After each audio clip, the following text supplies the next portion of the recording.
You and I had talked earlier about the fact that going back to Yorkshire is pretty much a necessity if you're going to keep the books feeling authentic.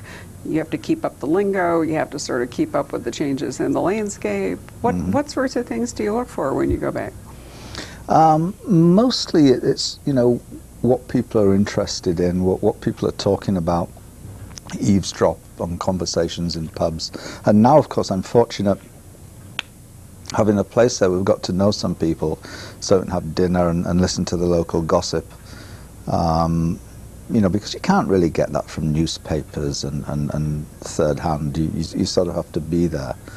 I think the other thing was that the picture I paint of Yorkshire may slowly change a little now that I'm spending more time there and sort of have more of a stake in it, I suppose. Just because when I first started doing it, there was an element of nostalgia, of homesickness that made me write about landscapes and that in a certain way. Like the Hanging Valley, for example. Yeah. That was really very evocative.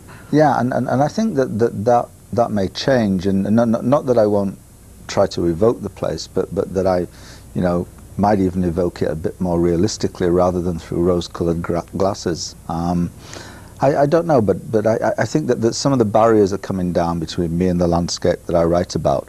It's not now so distant, so far away, that I can be so detached and objective, as well as you know, nostalgic about it, because I'm in it.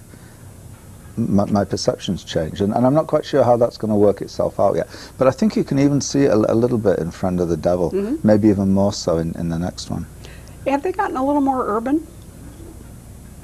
Well, Banks, and that's me really. I mean, Banks spends more and more time in cities as well, like London or Leeds, and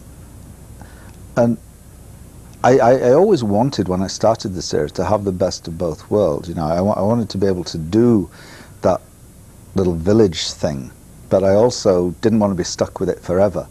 I wanted to be able to do the urban stuff, and I find that I can move around, you know, quite easily now, and have him cases, you know, taking beyond Eastvale, beyond the Dale. But sometimes, you know, all I really want to do is just concentrate on, you know, one big or little house in one village, isolated from anything else, and just do that because it focuses things. You've also used Annie Cabot on a couple, certainly this one, and in at least one other, looking back, probably more, working a case, and he's working a case, and then you're able to dovetail them together in some point. So you do get a wider canvas, yeah, and more texture that way. Yeah, it certainly broadens the canvas, and I think that for me, it also, it's two stories that interweave really in Friend of the Devil, as in a different way, Piece of My Heart. But I don't get bored then, because I'm switching from one to the other, and I can, and usually I do that. Usually I write very much from A to Z, so linearly. Whatever page I'm on, I go on to the next page and the next page. Which is interesting when you're switching like that, you know, because it just makes your days different sometimes. But there are times, and certainly with In a Dry Season and Piece of My Heart, I wrote the other stories separately. So, you know, I spent 6 months writing the young girl's memoir in A Dry Season, and just immersed myself in the period and her voice, and wrote that. And then wrote the Banks story, and then tried to fit the two together as best I could. And it was the same with Piece of My Heart. I wrote Chadwick's story as a sort of separate novella, and then the Banks thing, and sort of interlaced them. What about the book where Alan goes back to his parents and sort of relearns a great deal of his own life? Wasn't Annie off working some other case at the same time that book took place? Yes. And it was connected. Yeah, it's Strange Affair. Okay. Yes, because somebody was killed who happened to have Banks's address in her pocket, and it connected with the reason Banks was in London looking for his brother. So. And that actually, that Banks and his brother thing went on into another book, and eventually, there's always, I guess, a need to give somebody a little extra personal resource so they can be slightly freer. So when Banks's brother eventually dies, doesn't he then gain a bit financially? Yeah, like a Porsche and an iPod. Well, that too. Didn't he? Yes, I do remember the Porsche and the iPod. I couldn't remember if there was any actual dosh along with it. No, his parents got that, but didn't change their lifestyle much at all. Apart from the odd cruise, you know, they still live in the same place. Money in the bank. Okay. And you've also done something interesting, I think, with Banks. And I mean, you separate. When we first knew Banks, way back in Gallows View and whatever, he was married, had children. Yes, yeah. He was devoted to opera. You know, they had, turned away deliberately from life in London to live in a quieter life in order to bring up their family, whatever it all is. Then that gradually goes to pieces over time. But then he and Annie Cabot, who is another police officer, they too had, if I remember right, an affair. And then, in the dry season. Yeah. Right. And then now you've sort of split that up, so they're still working as colleagues, and there's certainly a lot of sexual tension between them from time to time, but they're not still lovers. No, they're not doing it anymore. So what's all that about? Is that just to keep you interested? Is that, you know, you don't want to tie him down? Yeah, I think I'd sort of like to keep his I mean, you've been married forever since all the time I've known you, so, you know, I don't think that you're personally against, you know, long-term relationships.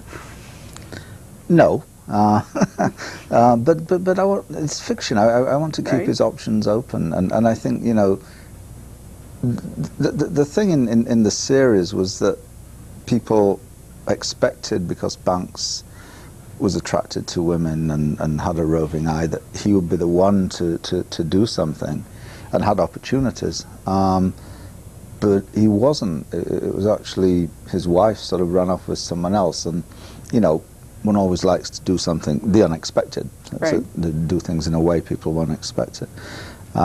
So after that point, I thought I didn't really want to get him too tied down again. You know, he needs to have he needs to get buffeted by love a bit, you know, and have a few romances that probably show him how easy he was having it when he was married. He needs his heart breaking a bit. You know.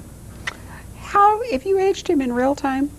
Or have you... Almost. Okay. Because you're not going to run into Ian Rankin's problem with John Rebus at some point, are you? I.e. mandatory retirement? I never thought Ian Rankin had a problem with Rebus. You see, the thing is that I say I haven't really aged him in real time, because although the books are published more or less a year apart, you know, sometimes there's a bit more, but usually they're a year apart, the cases don't necessarily take place a year apart. So, you know, next year's book might involve a case in the same year as the previous year's book. Actually, so Banks hasn't aged a year. Well, exactly. So if Banks has got 1 year to go to retirement, all he needs is to have a case every month, and there are 12 more books, which Ian could have done if he'd wanted. Yeah, I thought actually Ian was ready to move on rather than Rebus was ready to retire. And there's nothing wrong with that, absolutely. I'd be interested to see what he does next. Well, I would too. And you're right, you're in control of this universe, so you can, theoretically anyway, you can make it happen. You have, however, written one standalone book, which I remembered as, is it pronounced Caedmon's? Caedmon's Song, yeah. Right, but it had a different title when it came out here in the United States. Yes, I did. Well, they said nobody would have heard of Caedmon. Nobody's heard of Caedmon in England anyway, it wasn't the point. But they called it The First Cut, I think. Right. And that you wrote fairly early on, didn't you? Or had you written that I'd written about 3 or 4 Banks books. Oh, okay. And I took a break and wrote that one, which was a compelling idea to me that wouldn't really make I didn't want police in it, you know, so it wasn't a Banks book at all. It was a suspense novel, wasn't it? Really? Yeah, it was a suspense novel, alternating viewpoints, and again, which I wrote linearly, which was odd. If you read it, it will probably be surprising that it was written linearly. I actually wrote 2 non-series books. You know, I wrote one called No Cure for Love, which is set in Los Angeles, and it was my homage to the whole LA thing, Chandler and everything. That was also a great inspiration to me. And it's a city that had always fascinated me. So I set a book there. and it was about the threat management unit.